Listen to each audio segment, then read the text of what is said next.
Olá! Você já ouviu o termo desalentado?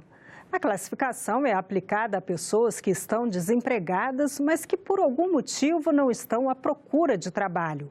O número de pessoas nesta situação não para de crescer.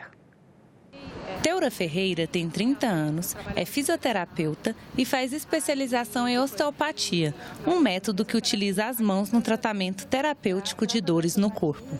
Ela está em idade ativa e condições de trabalhar, mas no momento não está procurando emprego. Não estou procurando porque, primeiro, a minha prioridade é o meu filho, né? Ele tem 1 ano e 8 meses e, no caso, na minha área, é muito difícil de eu achar um emprego que tenha um salário que realmente vale a pena, né, de eu deixar meu filho numa creche, deixar de ficar com ele para poder trabalhar. A Teura faz parte de um grupo classificatório chamado de desalentados.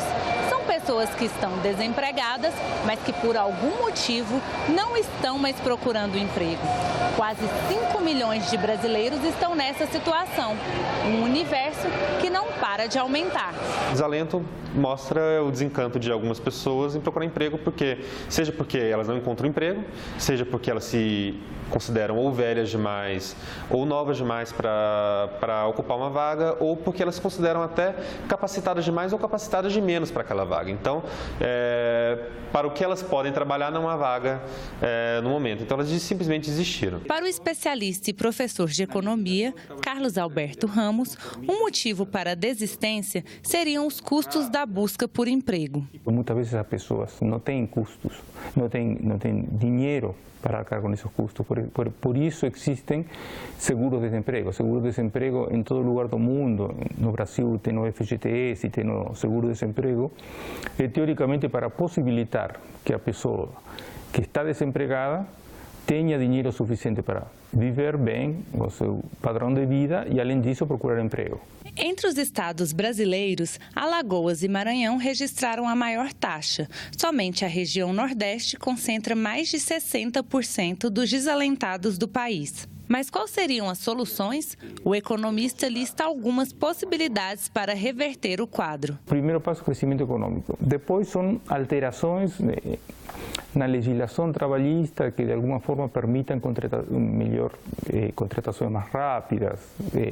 E por último, mecanismo de intervenção que de alguma forma que se denomina intermediação da mão de obra, que de alguma forma coloque aos desempregados, aquelas pessoas que estão procurando emprego, disponibilize informações sobre em que setores e que profissões estão gerando vagas. Recebemos agora o nosso comentarista internacional, Marcos Magalhães. O tema de hoje é o Japão, não é, Marcos? Pois é. Olá, Eni. Olá, você. Hoje nós vamos falar da presença japonesa no Brasil. O Senado realizou nesta semana uma sessão especial destinada a comemorar os 110 anos da imigração japonesa. Além de diplomatas dos dois países, também estiveram presentes representantes da comunidade nipo-brasileira, como o monge Ademar Sato, coordenador do Templo Budista de Brasília. Sato destacou o grande intercâmbio cultural entre os dois países. Falou da pintura de Manabumabe, da escultura de Tomiotaki, do cinema de Shizuku Yamazaki. O Brasil, na sua opinião, aprendeu muito e se beneficiou bastante com a chegada dos japoneses. Hoje já temos quase 2 milhões de descendentes japoneses no Brasil, além de 190 mil brasileiros vivendo no Japão. O futuro embaixador brasileiro no Japão, Eduardo Saboia, também falou de um Brasil que se orgulha de suas raízes multiétnicas e de ser uma terra de oportunidades para imigrantes de todas as partes do mundo. Mas Saboia foi além. Ele informou que os dois países estão trabalhando para permitir um novo ciclo de investimentos japoneses no Brasil e também para ampliar e diversificar a corrente de comércio, que já chegou a 17 bilhões de dólares e no ano passado ficou em 9 bilhões. Saboia disse ainda que o Brasil pretende seguir o exemplo do México, que já tem um acordo de livre comércio com o Japão. No caso do Brasil, o acordo tem que ser feito em conjunto com os demais países do Mercosul. Recentemente, foram abertas negociações do Mercosul com a Coreia, e é possível que as negociações com o Japão comecem oficialmente ainda neste ano, Ani. Muito obrigada pelas informações, Marcos, e até a semana que vem. Até a semana que vem, obrigado. O Centrão, termo usado até hoje pela imprensa para se referir ao grupo de partidos de centro, surgiu na Assembleia Nacional Constituinte. Quem explica é o presidente do Tribunal de Contas da União e ex-funcionário do Senado, Raimundo Carreiro. Veja na coluna Constituição 30 anos. Senado e Câmara funcionaram em paralelo à Assembleia Nacional Constituinte, que durou 21 meses. Não foi uma constituinte exclusiva, apenas tinha um regimento próprio. Os 559 senadores e deputados votavam todos juntos e o voto deles tinha o mesmo peso. O atual presidente do Tribunal de Contas da União, Raimundo Carreiro, era funcionário do Senado à época e trabalhou fazendo as atas das reuniões. Segundo ele, foi o período mais intenso de atividade no Congresso. Os corredores viviam lotados e houve muitos momentos de polêmica. Num deles, os partidos de centro se articularam, formaram o chamado Centrão e provocaram mudanças nas regras das votações. As votações da Assembleia não andavam, não conseguiam andar. Então teve que fazer essa reforma do regimento interno. Ela nasceu de um manifesto de 319 constituintes. O Centrão. É que a imprensa, né? A imprensa que nominou de Centrão. Aí deu nova vida à Assembleia. Mesmo com a mudança no regimento, para que fosse possível construir maioria nas votações, 369 pontos do texto ficaram sem regulamentação, porque não foi possível chegar a um acordo. Hoje, o número de dispositivos ainda não regulamentados caiu para 119, segundo um levantamento feito pela Câmara dos Deputados. A solução que o presidente achou naquela época foi o quê? Vamos deixar para a legislação ordinária ou uma legislação complementar. É por isso que a Constituição hoje, quem prestar atenção à Constituição, dificilmente tem um artigo que nos diz que será regulado em lei. Aumenta a judicialização. Aumenta a judicialização. Isso é um problema? Eu acho que é um grande problema, né? Isso se tornou uma rotina aqui dentro. Questões que devem ser resolvidas aqui na negociação política vão parar no Supremo. Tinha que ter um certo freio nisso. Milhares de processos aguardam solução no Poder Judiciário, mas ainda são poucas pessoas que têm acesso à justiça no Brasil. Um dos reflexos da desigualdade social. Nosso entrevistado de hoje, o especialista em direitos humanos, Antônio Escrivão, conversa sobre o tema com a jornalista Tânia Horman. Professor, eu queria agradecer a sua presença aqui conosco, sendo o senhor participante dessa linha de pesquisa da UNB Direito Achado na Rua, com uma linha de pesquisa mais ligada ao acesso à justiça. Então, eu começo a nossa entrevista perguntando para o senhor, a partir da sua pesquisa, que avaliação a gente pode fazer na democracia brasileira com relação ao acesso que o cidadão tem à justiça. Muito bom. Eu que agradeço, então, o convite, Tânia. É uma satisfação muito grande estar aqui dialogando com vocês sobre essa temática. A questão do acesso à justiça no Brasil, ela, em outros países também, ela traz uma dimensão interessante, bastante emblemática. Por quê? Porque o Brasil ele já é reconhecido como um país que observa uma explosão de litígios. Temos muitas ações judiciais em curso, algo em torno de 100 milhões. É muita coisa. Em um primeiro momento, isso passa uma sensação, uma informação, talvez, de que a sociedade está acessando o sistema de justiça, o poder judiciário, para resolver os seus conflitos. Isso significaria que a sociedade, então, elege o poder judiciário como o melhor dos mecanismos de solução de conflitos, dentre uma imensa gama de instituições, de mediações de solução de conflito. Acontece que os estudos sobre acesso à justiça, desde a década de 70, lá nos Estados Unidos, com bastante influência aqui no Brasil, já conseguiram identificar, através de uma lente para enxergar melhor o fenômeno, conseguiram identificar que a explosão de litígios não necessariamente significa a elevação do acesso das pessoas à justiça. Por quê? Porque observa-se no Brasil, assim como em outros países no mundo, um elevado número de processos judiciais e um reduzido número de sujeitos que estão presentes no ambiente judicial. muitos processos e poucos litigantes, muito litígio e pouco litigante. Ou seja, quem reclama é um grupo pequeno, mas com muita reclamação. Exato. Quem elege o judiciário como a melhor esfera para resolver o seu conflito é um grupo pequeno nessa sociedade. Lá nos Estados Unidos, lá na década de 70, foram chamados de repeat players, quer dizer, os mesmos jogadores. Aqui no Brasil foram chamados de litigantes habituais, aqueles que se habituaram a buscar a justiça e selecionam a justiça porque possuem um referencial positivo de conquista de resultado, de êxito nessa esfera. O CNJ já incorporou isso à sua agenda analítica e publicou uma pesquisa em 2012 apresentando quem são os grandes litigantes no Brasil. Justamente uma pesquisa que revela para a gente que temos muitos litígios e poucos litigantes. Então, sistema financeiro, cartão de crédito, empresas de telefonia e o Estado, principalmente o Estado brasileiro é o maior litigante. Temos até uma análise do professor Joaquim Falcão que diz que o Estado faz uso patológico do judiciário. Isso significa que temos muitas ações e poucos sujeitos reivindicando o sistema judicial como a sua esfera de solução de litígios.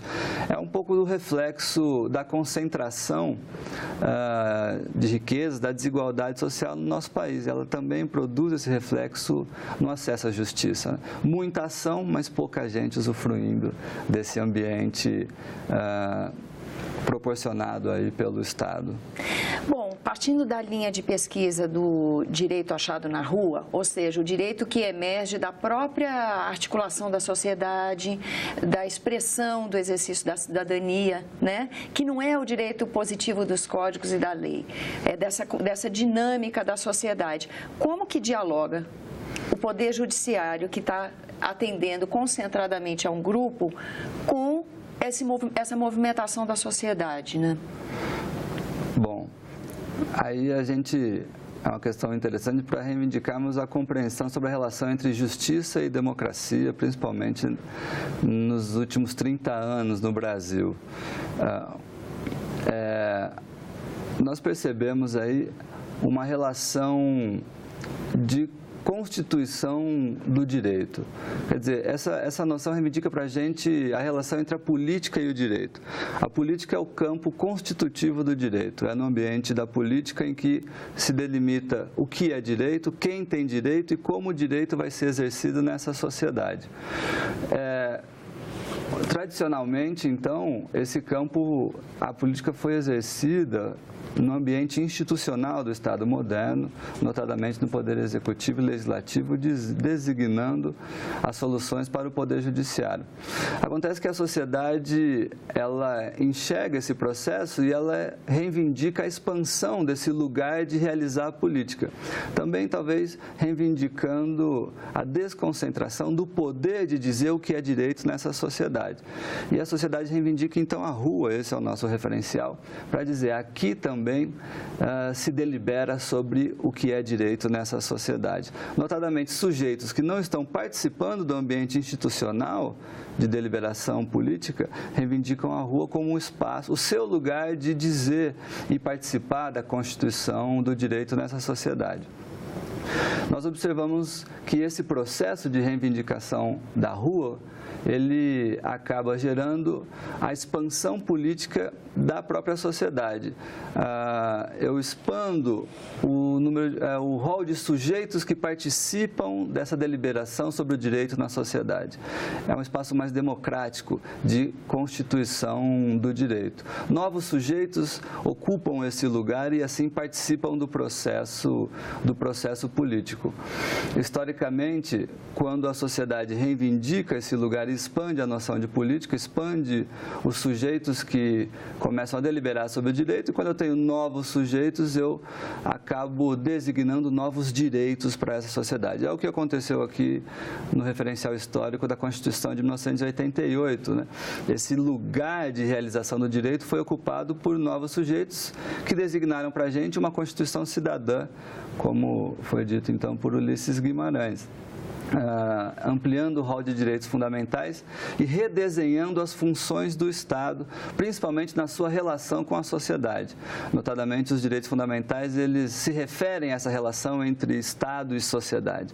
O modo como a sociedade participa das instituições estatais, o modo como o Estado se relaciona com os direitos e garantias fundamentais e principalmente econômicos, sociais e culturais.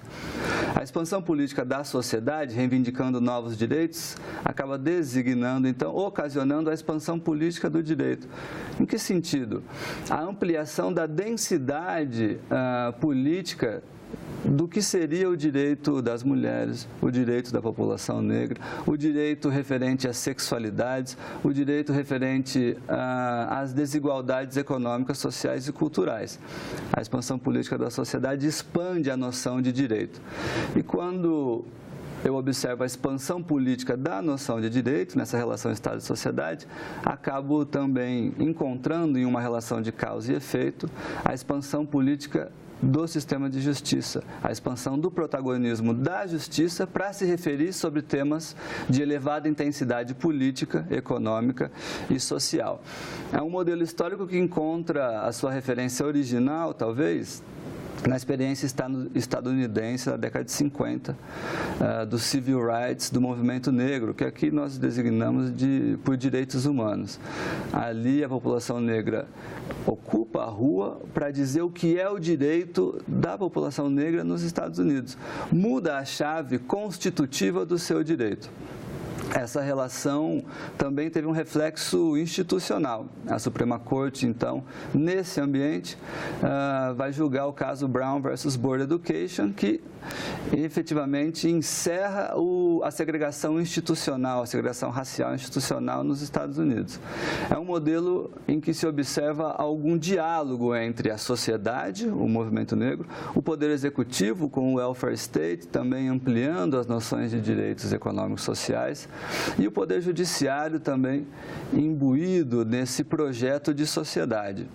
Observamos outras experiências históricas em que a expansão do protagonismo político da justiça dialoga com a sociedade e com outras instituições, como o modelo colombiano. Na Colômbia, a Suprema Corte colombiana ela é reconhecida como uma corte que consegue e recebe demandas de alta intensidade política referida aos direitos econômicos, sociais e culturais. Uma sociedade dilacerada por conflitos armados e que acabou levando esse dilema, principalmente pela questão dos desabrigados pela guerra civil, para a justiça. Eles desenvolveram lá uma noção de ativismo dialógico. O judiciário recebe essa demanda de alta intensidade política, mas não decide sozinho. Ele chama a sociedade, chama o poder executivo para decidir como resolver essa questão. Professor, eu agradeço a sua presença aqui conosco. Eu que agradeço, tá? Muito obrigado. E nós ficamos por aqui. Você pode rever as reportagens desta edição na nossa página na internet, senado.leg.br/TV. Muito obrigada pela companhia. Continue sintonizado aqui na TV Senado.